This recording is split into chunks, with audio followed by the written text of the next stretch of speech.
Hello, good evening, and thank you for joining us. We are back again we are back here on Pipoz Parliament, and I'm very privileged to be speaking to great people this evening. And as you can see, my smile is never this wide. So I'm very happy to be speaking to Aunt Sarah and Madam Savoy Imboela. Welcome to the show. Thank you so much, Pilato. I'm very happy speaking to you this evening, both Madam Savoy and Sarah. You had a good day. How was your day? Oh, my day's been very hectic. Yeah, so maybe we can start with Aunt Sarah. Let me go to Madam Savoy. So Aunt Sarah, how was your day? My day was also very hectic, but surviving a new normal. Yeah, that's good to hear. Madam Savoy, how was your day? My day was very hectic. I went to the farm. Can you see I'm looking like a farmer today? So I thought I'd be home. I thought I'd be home by now and do myself up. Now the public is seeing me as a farmer today. So, All right, so here I am, you know. Thank you very much for joining. Thank you very much for making it. Today I want us to have a discussion around women in politics, and so you are strategic connections that I have, and I want the public, I want the Zambian public, and obviously beyond Zambia, to understand what it looks like for a woman in politics and for a woman in a position of power in Zambia. And to get started with our conversation, I'll go to Aunt Sarah to briefly paint a picture of what it is like for gender inequality or gender equality or inequality in Zambia when it comes to positions of power. That is in political circles and outside of politics. What is the situation like when it comes to gender parity? Well, it's pretty bad because the world we live in is very patriarchal, is very male-centered. Zambia is not an exception. We are part of it, but we are lagging behind in beginning to think that female citizens are capable people. And I hope you can see it. I've gone out, but I hope you can hear me. I can hear you. No. Oh, no. I'm using my phone because no. I'm sorry. So no, it's fine. We will be patient until. Don't worry. We understand. Yes. I'm sorry. I tried to use my laptop and desktop and I couldn't find, so I went to the phone, and the phone I found you, so I'm stuck here. Let's use the phone. Well, let's mute the phone. Do you think you can mute it? No, let's use the phone. We use the phone. Okay, use the phone. Well, the political scene in Zambia is bad. Already we can see that of the people who've been elected in the last elections, it's about 18%. And then the nomination is also not good because of patriarchy. The society still doesn't believe in women being leaders, and yet women are doing fantastic things. They are looking after the family. They are making sure that children come up as good children, including males, so that they become leaders. But we have been pinned down by the thinking that a woman cannot be a public leader. And therefore, our laws are also not helping us. And I can give an example of, as I was saying earlier before I got interrupted, 18% women MPs out of 156. And then 9% councillors out of 2,000 something there. So it looks like, although we know women can do wonders and are doing wonders, but publicly we don't think they are adult enough to come up with the decisions. So we have a lot of job to do to look at women as capable in politics, not as sex objects. And it's been bad. Some women have had to undergo a lot of sexual harassment, as it was reported in the newspaper recently, that they have just quietly gone away. So it's pretty bad, because the ordinary citizens out there who go and vote do not believe in women. Women put themselves forward, but they are not selected for various reasons. Let me give my own example. In 2011, I tried to stand, and we had to undergo election interviews at constituency level, district level, provincial level. I did well on all these. When it came to the national level, I was the only one in my constituency of Lusaka Central, because the last provincial meeting, the other contender didn't make it, was stuck somewhere. So democratically, I was the sole candidate. But the National Central Committee of Patriotic Front, led by the president, say we cannot have Sarah because of her principles. She believes in women's rights, in women's equality. She will be talking to us about gender all the time. Even when some people said, but she's come through the democratic process. May Basata, where he is, rest in peace. He said, it's my party. I don't want to work with her. If it's your party, then you can have her. So you can see, if the party doesn't stand up for the women, doesn't have policies that can be used throughout, but when a woman reaches a position of being a candidate, then you become personal. So that's just my example. But a lot of other people have fallen wayside, even at the selection process.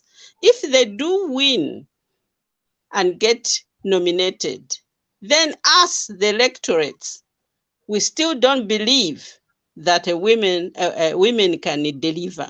We start asking, how much does she have? What does her husband say? What does her family, if she's single, what does her family say?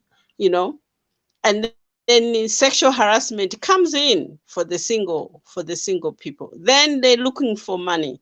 And of course, we know the society does not allow women to control money. Unless she's single, then she can really control her own money. If she has a bondage of a husband, she has difficulties. So really, it's a set mind, because later we'll talk about the laws that have been put in place, which should help out. But at the moment, the scenario is that the patriarchal thinking of electorates and party cadres, party leaders, and in fact, I think the leaders are more to blame here. Their manifestos are not followed, even if they will say 50-50, but when it comes to election time, even when they say 30%, they said, no, we want to win, so we won't put women there. And if they put the women, they'll put them in very difficult constituencies where they will not be able to get enough votes, because it's already a very difficult constituency, and there is all this patriarchal thinking that a woman is not a leader. So both at councillor level as well as at MP level, women have a big hurdle to have to climb. Thank you, Auntie. Madam Savoy, you are a female politician and a controversial one, I must state. What's your story? What's your experience as a female politician in Zambia today? What is your story? Well, do you think it's well, the story is the female.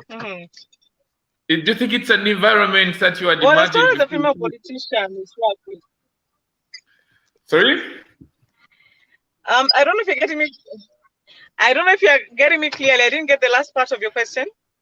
So what I'm saying, what my question was, you being a female politician in Zambia today, what is your story? What is your experience being a female politician in Zambia?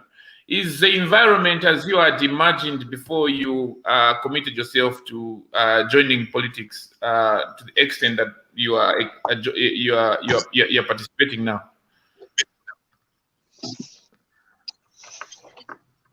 Well, I'll be very, very honest with you. The environment is very hostile. You know, we know that the environment for female politicians has always been very bad in this country, but I think now it's even worse. You know, I think that if the environment was as bad as it is now, maybe I would have feared to even join. You know, it's getting worse for the women.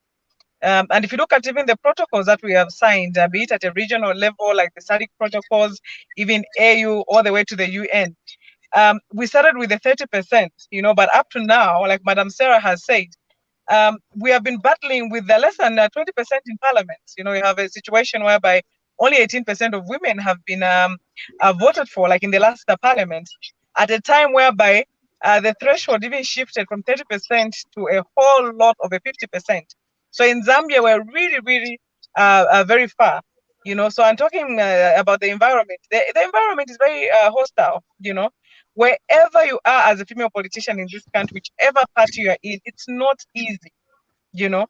And I'd like to say that I would like to commend the women's movement. If you look at Madam Sarah Longwe and the rest, they've been in the women's movement for a very long time, to the point whereby even at a time where we had very few women politicians in parliament, we've had a strong women's movement outside.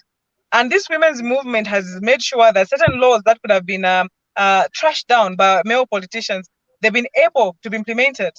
I always give an example of the Anti-GBV Act of 2012. That law was fought left, right, and center by our former president, Arabi. I don't know why he had a problem with Anti-GBV Act.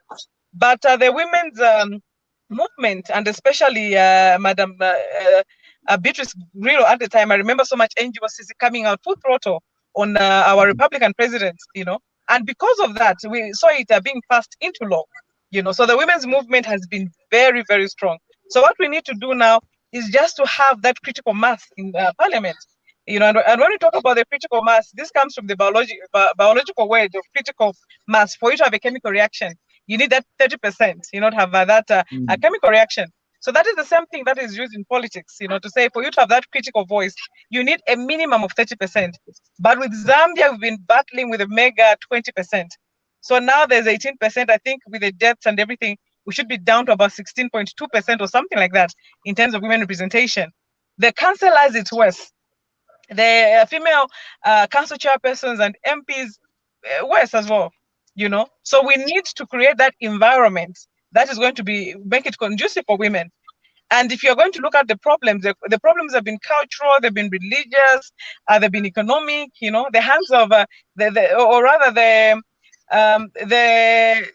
man is in the hands of the men. You know, they say that poverty is a female face. And Zambia's elections are so much commercialized, yes. So if you're going to have women that don't have money in the country, you find that it's a problem for them to be MPs. It's a problem for them to be councillors. Worse off a president, you know. So we really, really have to create that space. And before we even go any further, I've been giving an example from December when I went to Rwanda to say, Rwanda has done so much for their women. Because we went to Rwanda we went there to go and see what has made them achieve so much, such a great women representation in parliament. They had 64% women in parliament. And when they had the elections, they had about now it's 61.3%. So they were even telling us to say the numbers been going down 64%, yes. And we asked them, how do you make this possible? Amongst the three critical reasons that I'm going to share now are, one, they say corruption is highly criminalized in their politics, you know. If you are found giving money or materials to voters, you are arrested. You know, you are arrested, and apart from that, you are banned from the politics. So there's no corruption there, from what they told us. And by the way, we met both female parliamentarians from the ruling and the opposition parties. So it's not like we met government politicians who are lying to us. The opposition themselves were telling us that, to say, one, elections, they've highly criminalized corruption during elections. Two, they said there's no violence. They've been telling us to say we get shocked when people fight during elections. And we're telling them, yeah, talking about fighting, in Zambia, we kill each other over elections, you know. When there's a simple by-election, 1-2 people die in a by-election. And for them, because they had that horrible homicide, the genocide, they've told themselves they don't want to get back there. So they've really, really come out of it and known how to manage the elections. So too, like I've said, there's no violence from what they said, no violence in elections, you know. And then the other thing is the issue of what they call power sharing. You know, power sharing is a critical thing in Rwanda, and I'm sure you know that they do have the proportional representation, something which successive constitutional review commissions in Zambia have proposed, that we should have proportional representation in the way we elect our leaders, you know. And if you look at Africa, almost all countries that are doing well with women representation, they do have the proportional representation. But in Zambia, have not been serious with that, and Rwanda has that.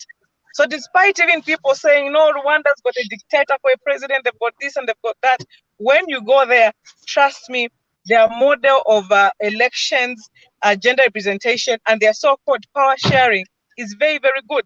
They have 11 registered political parties, and all the 11 are in parliament because of the proportional representation.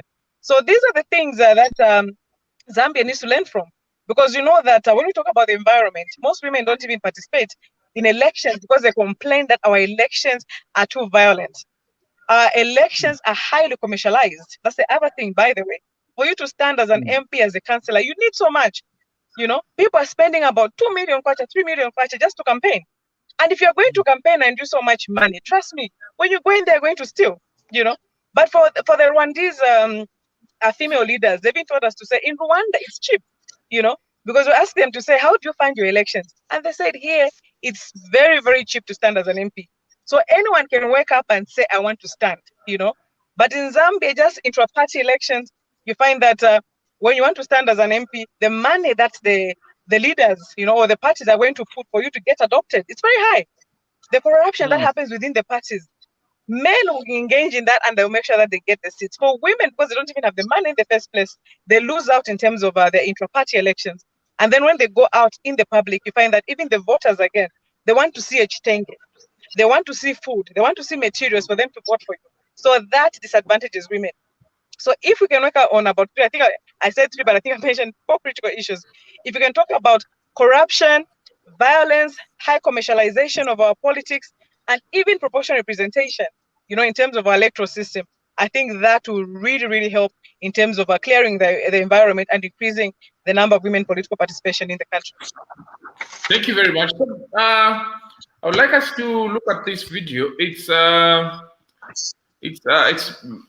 coming from the African Union, and it's about the Maputo Protocol. So it's a very short video. I would ask that you pay attention to what this video is about.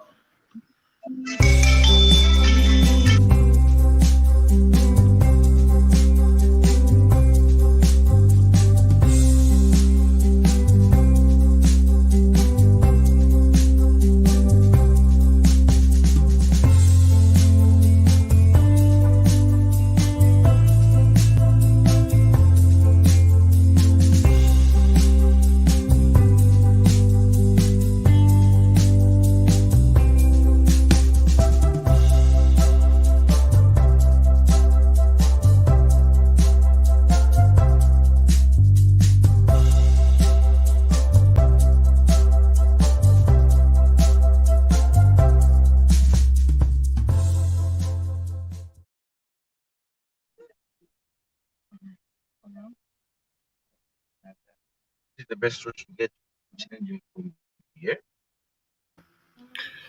And Sarah, I've that is lost you because there's a camera. Sorry? Can I log in again? Can I try to log in again? Yes, you can. Yes, you can.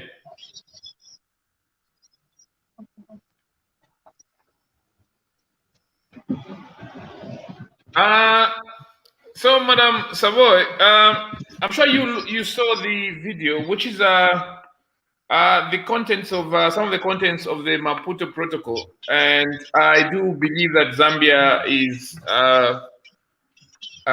signatory to such protocols. Yes. Are you able to get me now? The network is so bad. Can you hear me? Yes, I can. I can hear you. Can you hear me? Okay, can you hear me? I can't get you. I can hear you. Can you hear me?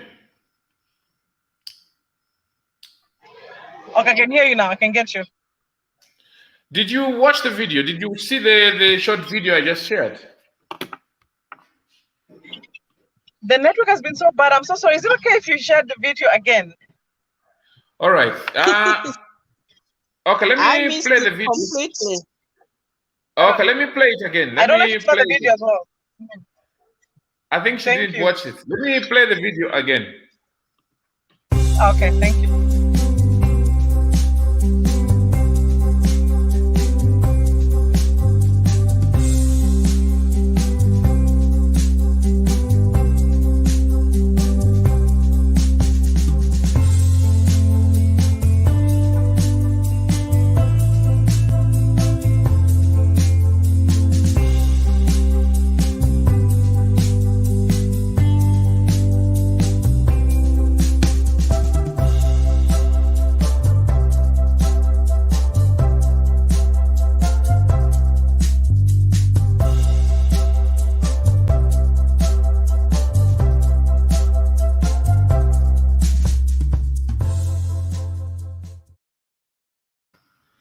I'm sure you saw the video. Yes, very clear now. And Sarah, did you see the video? No, I only saw a soldier and I didn't hear anything, but let's proceed. Okay. So that is an article of the Maputo Protocol under the African Union. So it's an article that demands that member states, of which Zambia is a member of the African Union, commits to gender equality and inclusiveness in decision-making positions and all of that. I wanted to get it from you, Madam Sarah.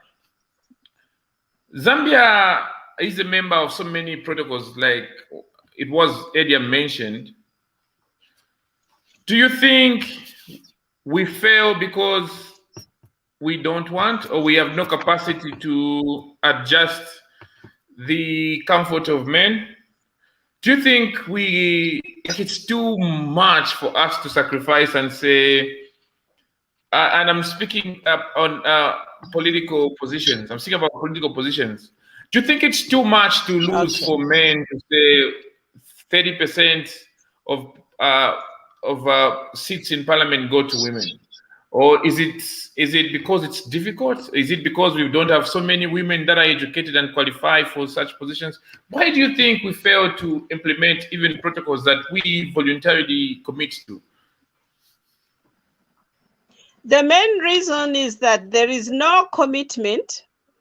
We have very selfish male members at whatever level, and especially those who are controlling the instruments of power. They are selfish. They don't want to lose those, because we do have our own constitution allows for gender equality and it mentions, but we're ignoring that.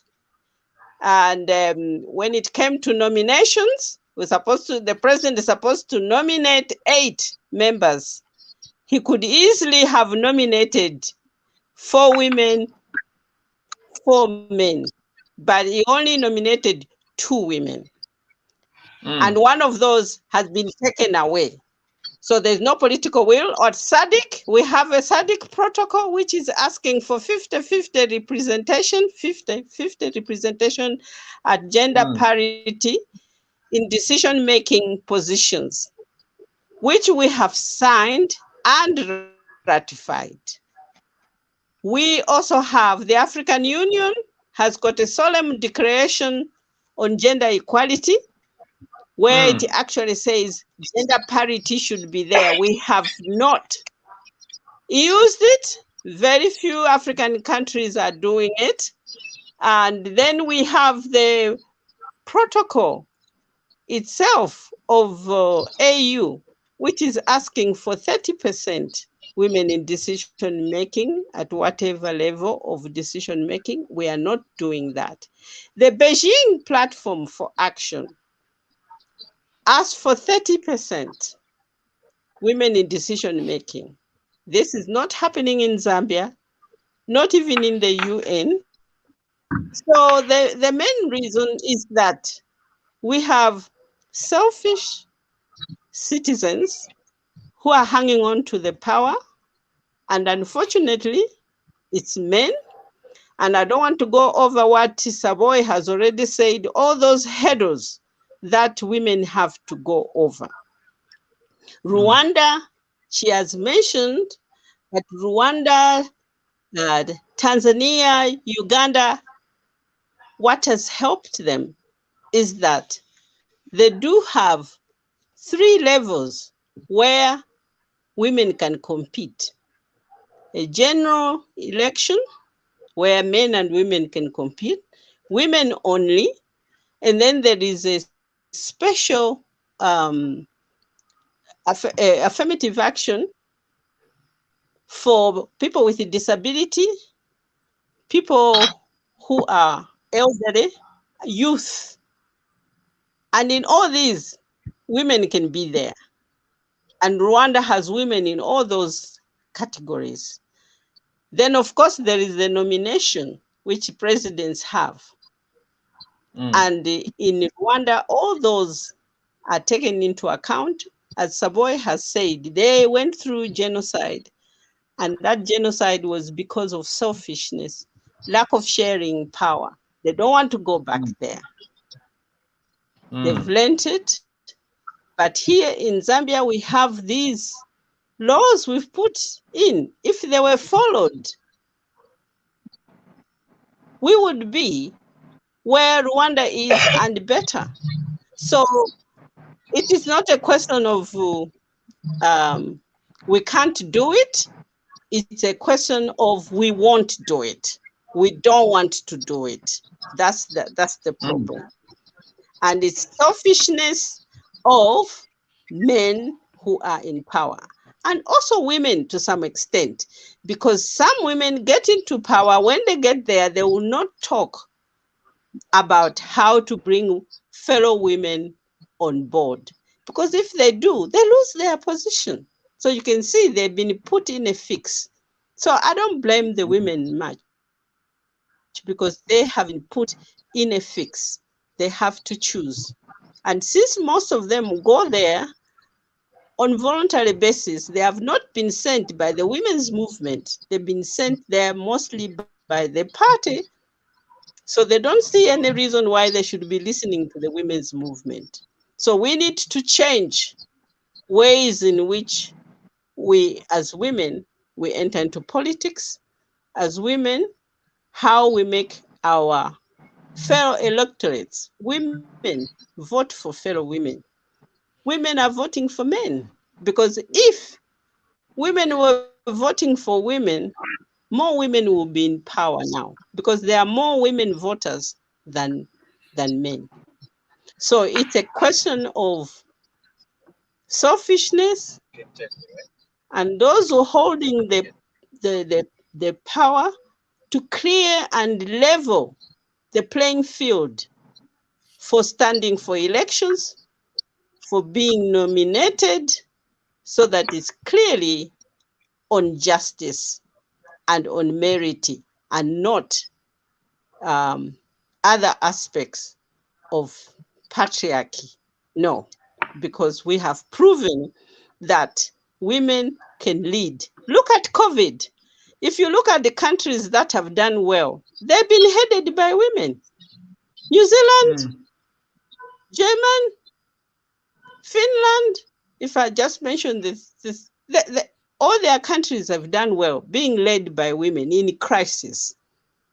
So it shows that women have just as much capacity as men, because nobody is born with leadership. We are born equal. The leadership aspect is learned, is trained, it's acquired. You are not born with it. So if we can bear that in mind, that all what is stopping us, as Savoy has said, the religious underpinnings, which are very patriarchal dominated, keep women behind. Our own traditions, which we've had for a long time, to some extent play that role. I don't blame much our traditional ruling, because we do have women who are rulers, and they've done very well in that position where they are. And we've had some leadership of credibility. If we look at our history, the history of women that Kapwepwe Mulenga Kapwepwe is compiling, you can see that women, even before the white people came to this country, were leaders before. But we have the modern man is more selfish than the traditional old man. I wanted to sorry for interrupting you. I wanted to hear from you, Madam Saboy. So now that the experience and your understanding of the Zambian politics as a woman, what opportunities do you think this reality presents to other women? Or I know obviously it will be easier to point out at the challenges, but I want to highlight what opportunities. Why would you advise other women to get involved in politics when the reality, like Sarah's indicated, is not inviting for them? Why would you advise other women to get involved in politics? What are the opportunities that you've noticed in this game called politics? I'll be honest with you. One of the reasons why I would encourage women to get into politics is because politics in Zambia are bad. That's the reason why, So when something is bad, you don't stay away from it. Yes. I always say that if we don't fight certain things which are happening in our politics now, our children will find them, So if you don't deal with the problem now, it's not like it will go away. It will be worse. So number one reason why women should involve themselves in politics is because they have to safeguard this country for their children and especially their daughters. I want my daughter Limpo, when she decides to be a politician, to find a safe environment. And how is she going to find that safe environment if I, the mother, go through what I'm going through today? So that's reason number one. Let's fight for our children, Number two, because of the patriarchy, for example, which Madam Sarah Longwe talked about. The patriarchy is too much in our politics. So that has to be dismantled. Patriarchy has to be dismantled if women are going to be respected. If you look at our traditional leadership, by the way, she also alluded to that. We've had a lot of women leaders and they've done so well. If you look at even our history, we've had a lot of women. I always give an example that even the 1st and 16th Litunga of the Lozi people was a woman. This is something that you never ever hear in our history, But now just imagine the Litunga being a woman. It's unimaginable, But the 1st Litunga was a woman. The 16th Litunga was a woman. If you go to most of our traditional setups in this country, women were leaders. But when the men took over, they never gave back the power to the women. If it's about Shaka Zulu, you're going to find that the people that really held this kingdom were women. When you watch the movie, when you see their stories, when you read in history, that is not written. You know, only when you do further research, that's when you realize to say the people that actually held the Zulu kingdom were women. So women have had that important role in our history, you know. And I give you also an example of, let's say, the Soliland here, Lusaka, where we are, all of us. Lusaka has been run by the women. If you look at Mukamambo, you know, our chieftainess, because she's been a woman, even the kind of respect that people give in the Soliland is different from many places. I've visited many places in this country, and you find that even when you get seats, the women will just go on the floor and the men will sit on the chairs. But in places like Chongwe, Kafiwe, because they do have a woman chieftainess, trust me, they respect women. You find that even when they give seats, they'll insist. The traditional leaders will insist that sit on the chair, because they see that in their traditional leader, they see that there's a female leader. So that the things that they see are very, very important. So coming back to our politics, that has to be seen. The women have to see that we have women in all these places. If you look at political parties right now, for example, we'll be talking about having a woman president in the near future. We could not see that for a very long time. But now we've got a lot of parties that have got female vice presidents. You know, we do have the PF, we do have the UPND now, we do have the MMD, we do have the DP. They do have female vice presidents. You know, so with that, you find that in the next few years, we are able to see a female president coming to rule this country. So it's very, very important for women to participate in elections, to participate in our politics, so that you create an environment where people can see a possibility of something happening, so that our children can dream big, so that society can dream big. Because as long as society does not see what a possibility it is to have a woman as a president, as a vice president, or in all these leadership positions, trust me, it's going to be very, very difficult. And the other thing, one of the most important things why women should in politics, just the fact that women and men are different. So our perspectives are different. Pilato, if you and I move on a road today from Lusaka to Solwezi and we experience a potholes, one of the things you're going to talk about how your car is going to be affected. If you had agricultural produce, how that is going to be affected. Exactly. But I, as a woman, trust me, one of the things I think about how a woman in labor will be highly affected by potholes on the road.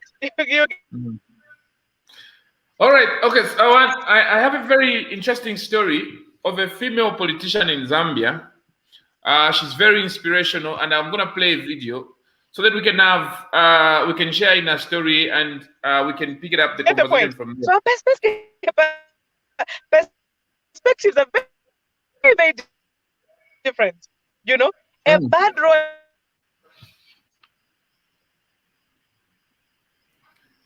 Since when you play a video, me, I can't see it. So let me say this point. Yes. I want to say the point in terms of parties. We don't have VIPs. We don't have women vice president in them as running mate. Since we had one in PF, everybody should have a running mate who is female. What's the problem we want to? Okay, so what I want to do is I want to play this video. Forgive me, I have someone in prison and someone in hospital, so I think that's what I'm having problems with. But while you are listening to me, before anyone does, I just want to add to Savoy the aspect of vice presidents. They are just in the party. What about as running mates? The fact that we've had a female running mate. So every party that is participating should either have, if it is a woman who is the president running like Chishara Kateka is running, she will have a male running mate. Thank you very much. So this story I want to share has got video. Yes, I'll play the video, and then I hope you see it and share this. I mean, tend to see the experiences of a woman politician. in Zambia.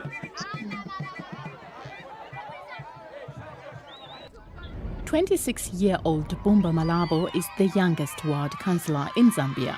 Visiting a village, the young politician is received euphorically. She currently represents 15,000 people.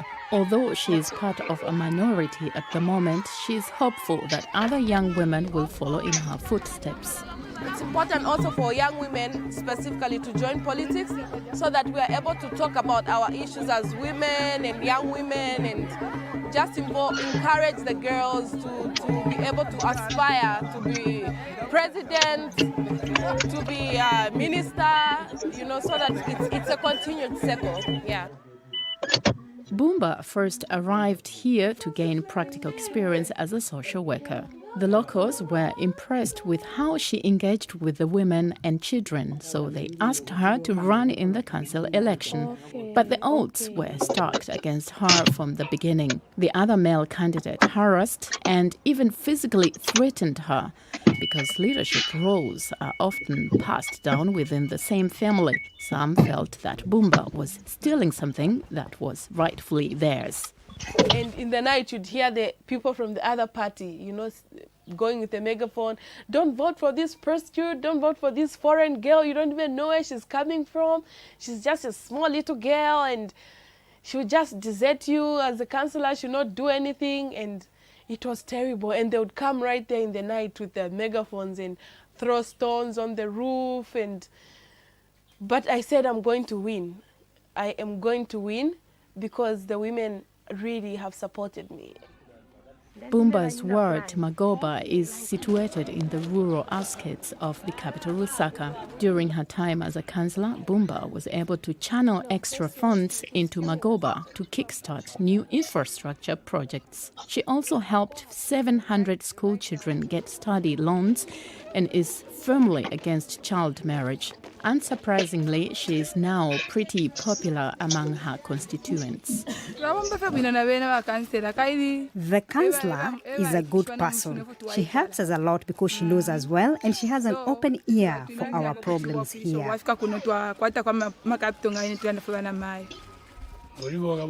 We are happy with her work with the community. She is a good young lady and we want her to continue helping even old people like myself.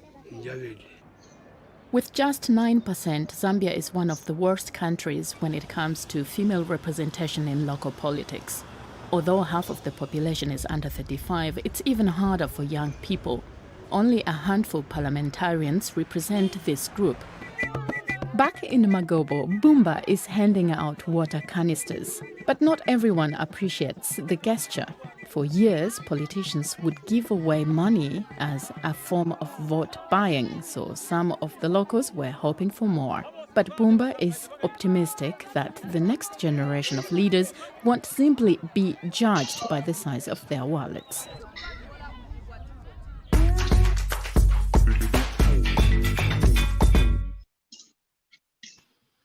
That is a clip from DW and was a story about a Zambian young politician, Bumba Malambo, who is very inspirational to so many young people. Madam Savoy, to what extent do you agree with, or do you appreciate our reality running as a female young politician in our ward? To what extent do you appreciate our reality? If I'm going to paint a picture of what it takes to run as a woman politician, I think it's not easy.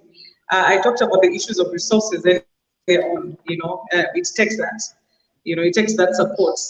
Sometimes they decide to stand up.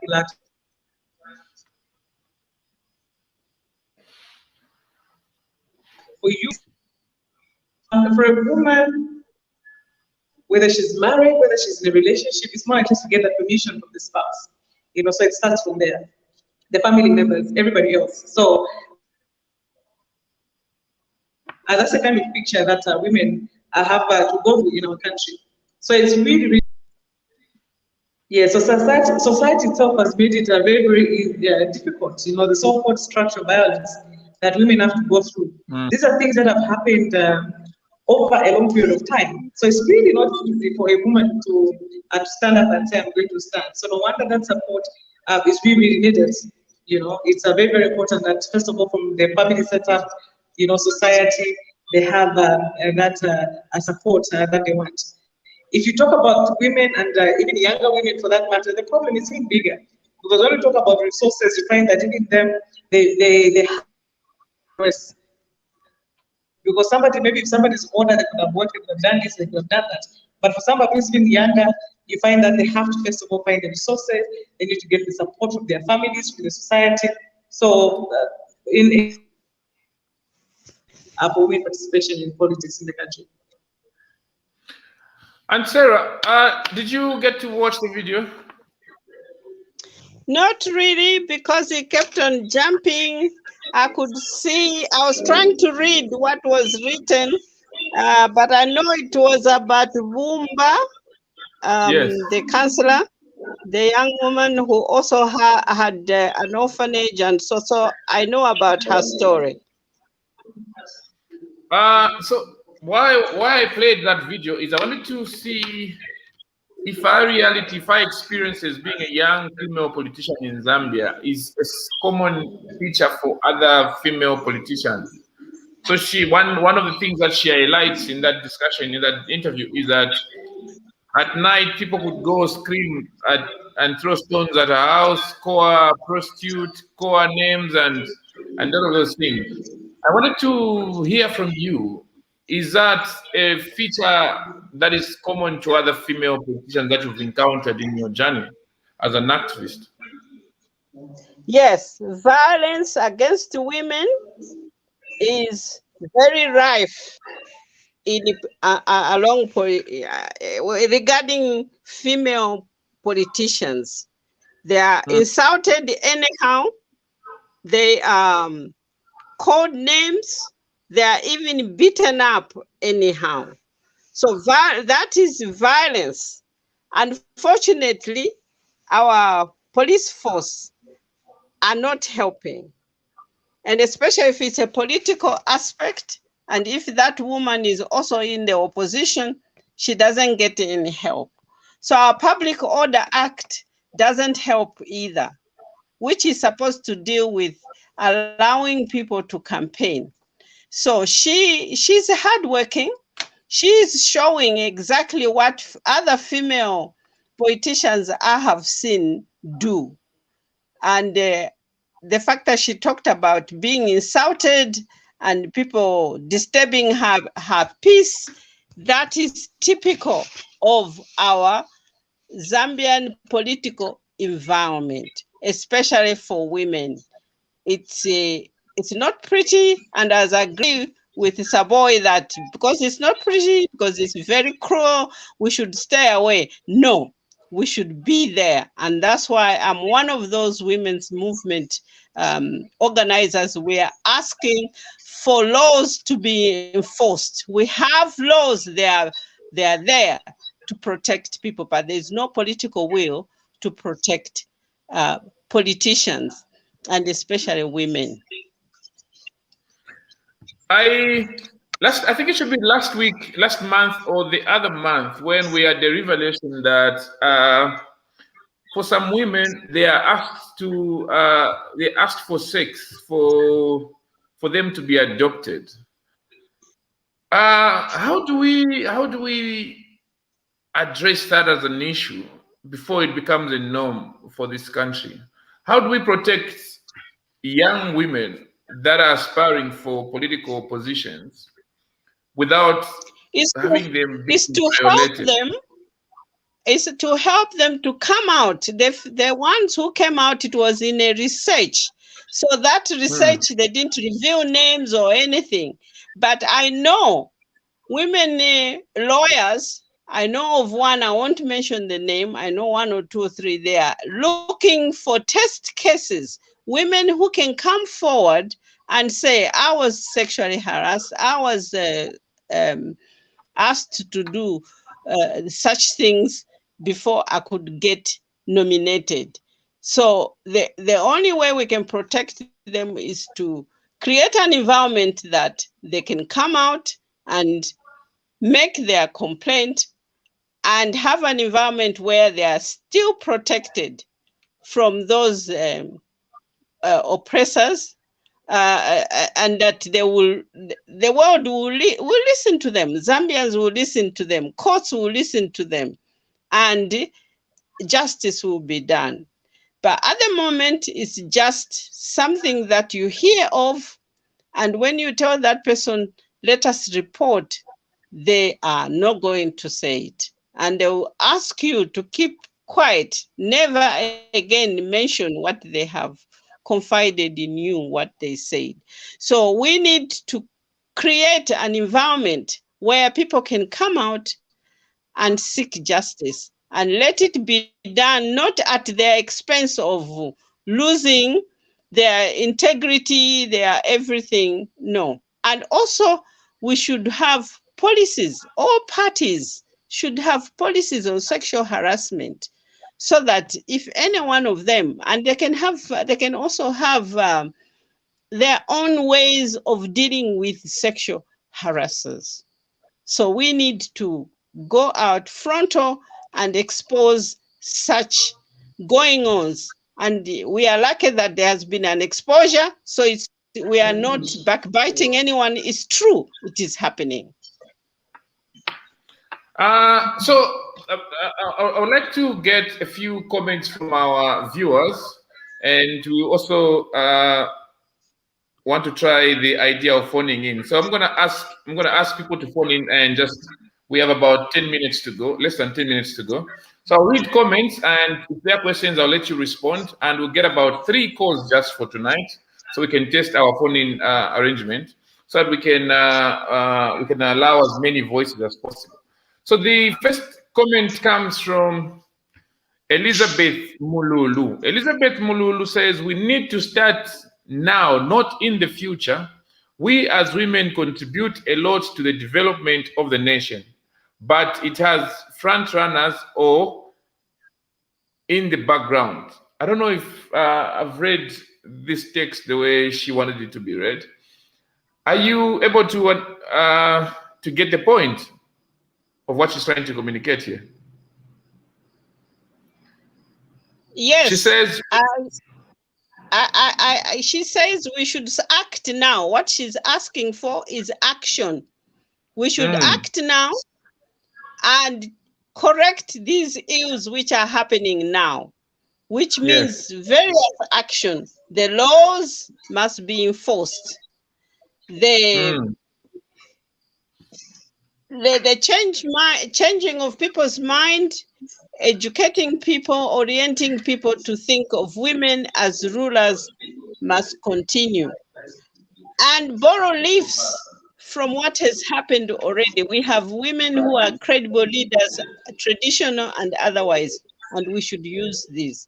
That's what I can hear. She's asking for action now in various ways, and I've just mentioned 2. I'm sure Savoy can add. Yes, Madam, so did you get the question or the statement from Elizabeth Mululu?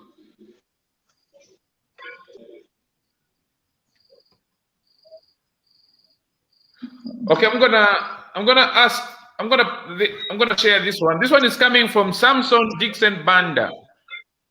Samson says, I think we as a nation are ready for a female president, Madam Savoy, and not in the near future. So this one is saying we are ready for a female president now, not in the near future.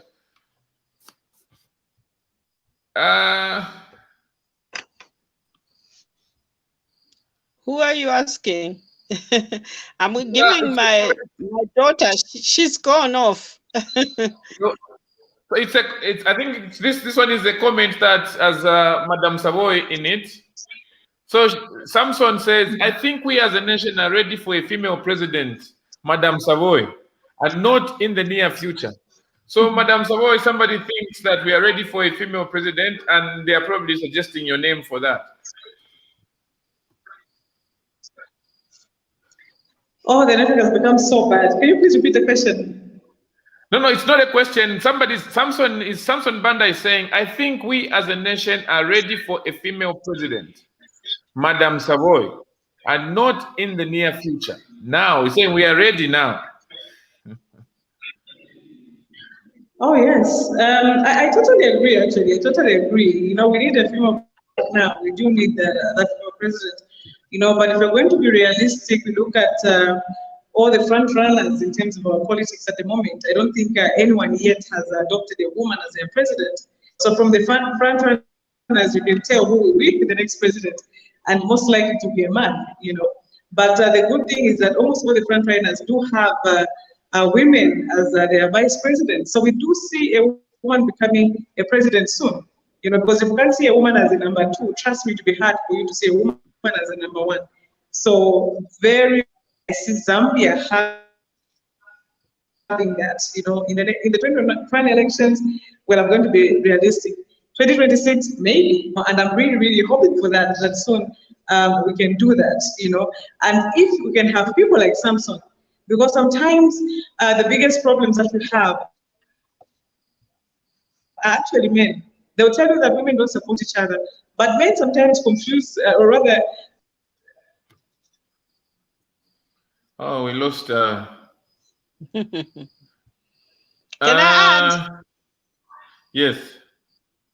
Yes, we yes, do. You can. Yes, we are ready for female president, and we've been ready for a long time. At the moment, we already have one party, which is two parties, which are headed by female president. That's FDD, as well as the New Heritage Party. Those have women as leaders. That's just a sign of how ready we have been. This one is Milambo F. Mambo, and she says, good topic. I feel the religious belief, cultural belief, access to education, lack of resources, belief towards politics as being a dirty game are some of the hindrances preventing women from participating into politics. Madam Sarah, what's your thought on that? She's very right that these beliefs are playing a big role in hindering women to become politicians, active politicians. We are already active politicians in various ways, but in the sort of leading parties or leading people in parliament and in councils is what she's talking about. Religion, I call it patriarchal theology, because a lot of aspects in the religion which are being pronounced are the ones which are against women. Of course, the tradition, all the good traditions are being stamped upon. Already we can see that we have female traditional leaders, but nobody's talking about their good thing except us women. And as Savoy has said, what the good traditional leaders are there. But you find that when the succession comes, they will look towards a male. And the female only comes on because there is no male heir around. Why should it be like that, to leave it just for accidental biological omission? We should make it as a rule that to say, because you are female, therefore you can't stand as a traditional leader, except when a male heir is missing. So that is also getting us back. And also our own laws, modern laws, are getting us back. Because even if when it's written in black and white, the one who is to execute that law doesn't execute it. Example is the 8 nominated MPs. Why have we never had 4 women, 4 men? In some cases, we had no women at all nominated. So these beliefs that women are not up to being leaders are definitely holding women's hands on the back, arresting them not to go forward. Ruth Kangwa says, panelists, I'm a young female politician, and my question is, how then do we close the intergenerational gaps between older and young women within the Zambian political arena? I would like to hear comments from both you, Madam Savoy, and then we go to Anthera. How do we close these generational gaps between the older and women generation of political leaders in Zambia, especially women leaders? So, Madam Savoy, what's your reaction to that? She's gone. Anthera, what's your response for Ruth? For me, in the political parties, there should be affirmative action. There should be clauses which say we will have young people, so many young people, a percentage for how many young people should be in the leadership in the party, and a percentage of older people also within the party. At the moment, we are just up to chance. Let me take this. Not me. I'm not blowing the whistle. It's not me. Let me take this call, and then you can continue with that thought. Hello. Hello, Pilato. How are you? Very fine, sir. Who am I speaking with? You're speaking to Noah. Yes, Noah. Where are you calling us from? I'm calling you from Lusaka, Diwala area. Yes, Mr. Noah. What's your contribution to the discussion? Yeah, it's a very good topic, Pilato. Thank you very much. And my contribution actually is that, our society is not actually patriarchal. Yeah. Our society, every society is actually dominated by competence and competitiveness. Those who are well competent and competitive need to rise up to the hierarchy of executive leaders. Okay. That's one point I want to raise. And the other point is that imagine in a company, okay, you don't get promoted to be CEO just because you want to balance the gender in a company or in the managerial systems. Yeah, you get to rise up to the high position for a lot of responsibilities because you are competent and well or competitive. Thank you very much, Mano. That's how it goes. Thank you very much. Thank you very much. Ansara, did you hear what he has just said? I heard some of it, which is saying gender balance shouldn't come into. It shouldn't come in at all. You should just follow who is competent enough to do a job. Yeah. For me, it's not patriarchal.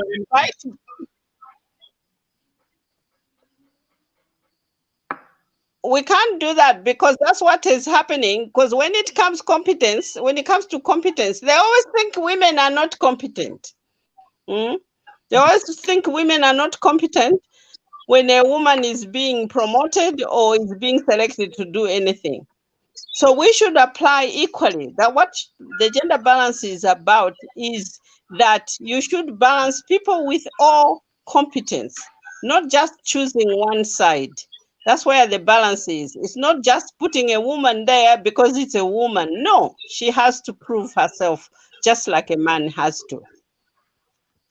Madam Savoy, did you hear, do you have any thoughts on competence and competitiveness of for positions instead of just gender, but going for, do you think women are competent? Do you think we have enough women that are competent for leadership positions in this country?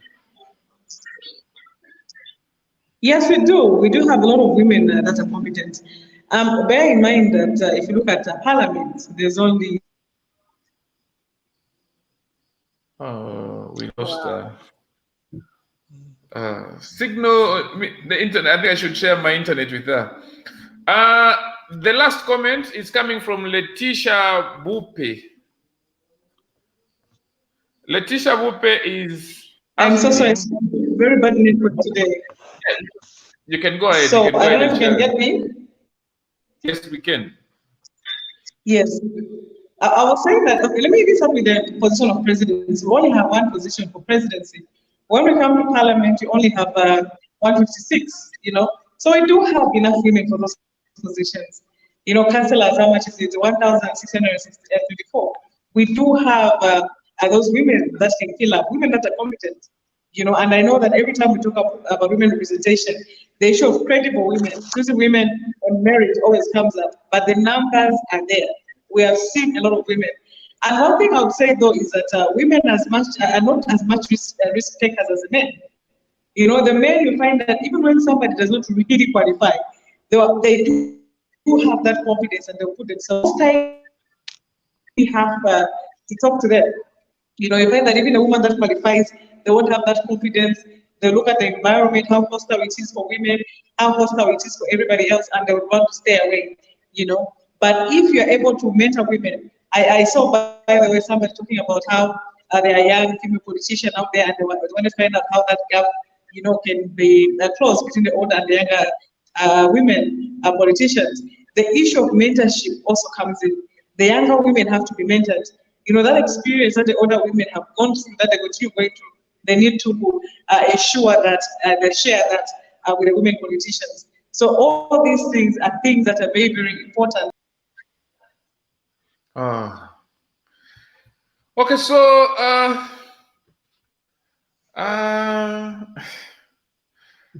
let me share these thoughts. This comment. We should be concluding. This is coming from Busi J. Chirwa. Busi J. Chirwa is saying political violence, usually perpetrated by men, also makes women shun away from political participation. Threats are physical abuse and the like. So that is Busi saying, J. Chirwa saying, political violence usually perpetrated by men also makes women shun away from political participation, threats of physical abuse and the like.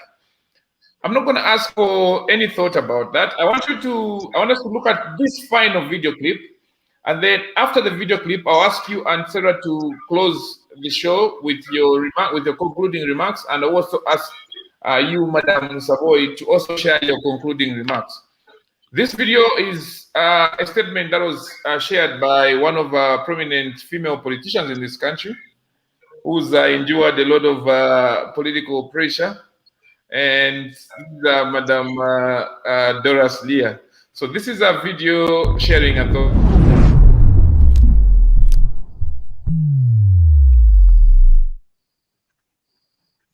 Information Minister Dorasilia says there is need for national governments to address the barriers that deny women opportunities to take up leadership roles. Ms. Celia says in a bid to achieve an equal future in a COVID-19 world, women need to be given opportunities to be part of the response in combating the pandemic. She says there is need to stir women into leadership positions as they have been victims of unwarranted and unacceptable marginalizations even during the pre-COVID-19 era. Ms. Celia, who is also Chief Government spokesperson, says even though women make up significant proportion of the economically active population, their contributions are not fully recorded. She has also noted the need for national governments and global bodies to integrate women in policy and program implementation in the fight against COVID-19. Ms. Celia has since appealed to the powers that be to come to the aid of all those affected by the pandemic. She said this in a statement submitted to a virtual International Women's Day celebrations organized by Women Focus Canada. Remember to hit the like button, place a comment, and subscribe. Thank you so much. And that was the video with thoughts and comments from the government spokesperson. Your concluding remarks for tonight. I'll just give my concluding remarks because I didn't hear. I just saw still figures, not moving. My concluding remarks are, women are leaders, have been leaders all along, subject to what they've been undergoing. This gatekeeping women out of politics must be eliminated. We must scrutinize what parties have put in place to stop such dirty gatekeeping political aspects. We must encourage women who are victims to this and are survivors should report, and we should support them. Let's create an environment where people can come out and report. Laws must be followed and enforced and challenged too, where they are not being followed. I think we need to do challenges, come out and challenge each one which isn't being followed or being misused.